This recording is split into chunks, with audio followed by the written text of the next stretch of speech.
Hello crafters, welcome back for another video on my YouTube channel.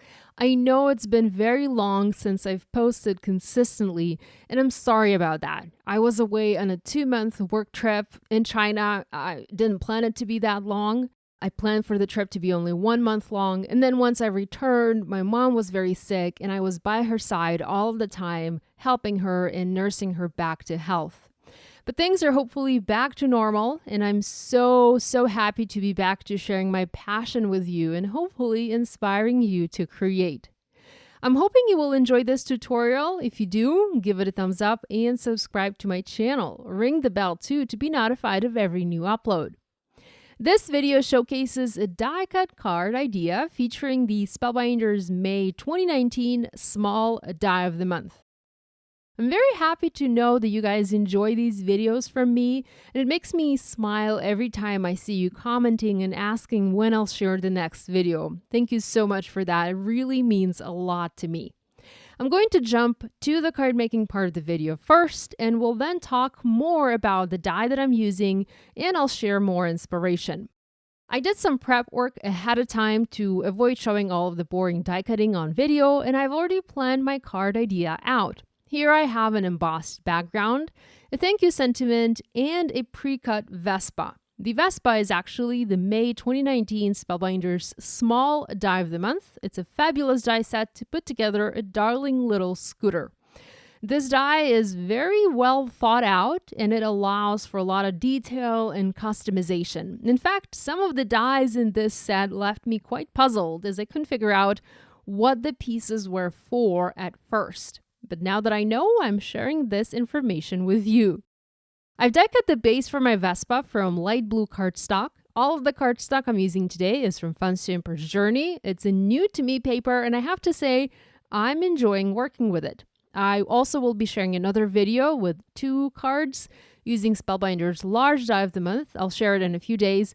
And I also use the Spellbinders or the Smakula's Journey cardstock for those cards. The colors that I'm using for the card that I'm sharing today are all listed in the video description and also in the blog post associated with this video. Now back to the Vespa. I've die cut the base from light blue and also once again from cream cardstock to be able to add the die cut highlight details to the scooter. I secured them in place from the back using foam adhesive. I plan to foam mount the Vespa onto my card, so using foam adhesive here serves as a double duty. Now the die comes with every little bit to create a scooter. There are several pieces for the wheels, and I cut those from black, cream, and brushed silver cardstock and have adhered one on top of the other using glue. While the wheels are drying, I'm adding lights to the Vespa, and this die cut piece was one of the pieces that I couldn't really figure out what it was for, but it's a die to die cut the front lights and the back light if you want. You don't have to add all of those lights. The Vespa looks fine without them, but if you like to add all sorts of details to your die cuts, you can easily do that. You can use cream or yellow cardstock for the front lights and red for the back, although I got lazy here and I only used yellow for both the front and the back lights. Next, I adhered the wheels in place using glue, well, just the back wheel, and next I added the part above it. I die cut it from darker blue cardstock to have some contrast, but you can use same color cardstock. You can even die cut your entire Vespa from pattern paper. Just use some pattern paper with a small print. Next, to add the front wheel, I assembled the front over the wheel part, a bumper I guess. I have no idea what the scooter parts are called. And then I foam mounted that part onto the scooter and also attached the wheel from behind. So the front wheel only attaches to the bumper and not to the actual body of the scooter. Next, I added the seat and I cut it from black and just adhered the little light detail on the front of the Vespa. To create that background that you see there, I dry embossed a piece of cream cardstock using I Heart embossing folder from Smakula's Journey. The sentiment thank you also comes from Smakula's Journey, and it's from the Everyday Script stamp set, and I stamped it in black VersaFine ink. There's a coordinating die available for it, so I used mine to cut the sentiment out. I actually wanted it to look like the sentiment was stamped on the background, but because the background was dry embossed, I couldn't really stamp my sentiment on top of it. So instead, I stamped and die cut it from identical color of cardstock and foam mounted it over the dry embossing. I also foam mounted the Vespa onto the card, and I started planning the placement of the rest of the elements for this project. At this point, I flipped my cutting mat to the other side, and now I have the piercing side facing up. So the mat that I'm using is from Spellbinders, and it's double-sided. One side is a cutting mat, the one that you would use with a ruler and an X-Acto knife, you need to cut something.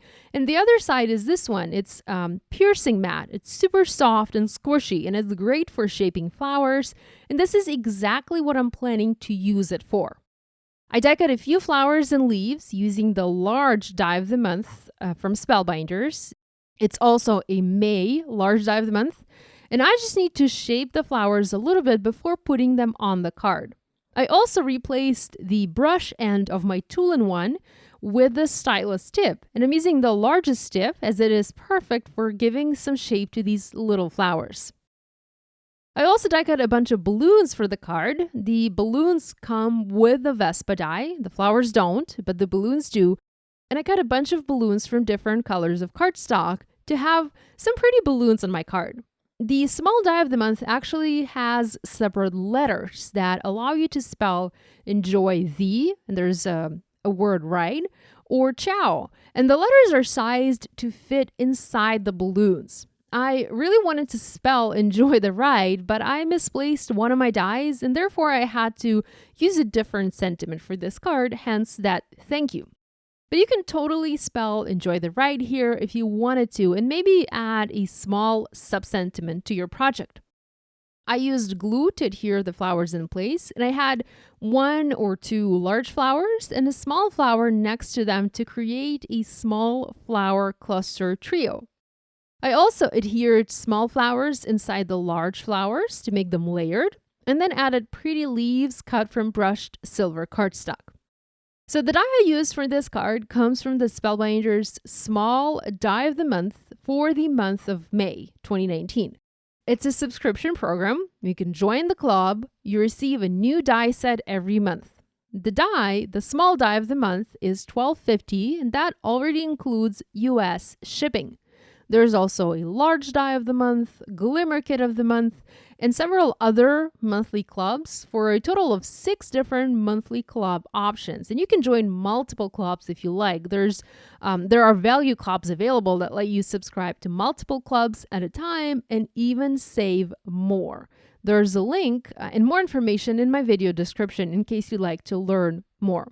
Now, I know I have many international viewers, and unfortunately, international shipping for Spellbinders is very high because they ship via FedEx. But if you want, you can always email the customer support and ask that your package is shipped via a cheaper method. But you'll need to do that every month while you are in the club.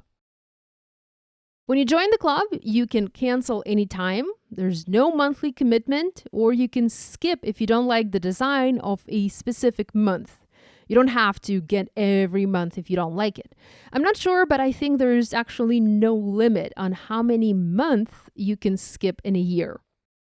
Now let's go back to the card. Using both glue and foam adhesive, I attached the balloons onto the card, and to make them look more authentic, I tied white floss to each of the balloons. That did take me quite a while to do, but it made all the difference on this project. I also added a dab of glue onto each of the knots to secure them, as the thread was coming undone on several of the balloons, and the glue really held it together in place. Finally, I added little nuvo drops inside each of the flowers to dress up the centers and used a white pen to add highlights to the balloons. Card is done. If you'd like to see more inspiration with this die, be sure to check out the Spellbinders video tutorial on the Spellbinders YouTube channel. This is also a video done by me. There's no voiceover there, but there are subtitles on the video, and that shows you more ideas how the die can be used. And there are, of course, other card examples on the Spellbinders blog. I hope you will give this idea a try. If you do, remember to share online and tag us on social media. We always love seeing what you guys are making. On the screen, there's a link to a playlist with all my Spellbinders tutorials. Love you guys. I've missed you so much, and I hope to see you next week. Bye!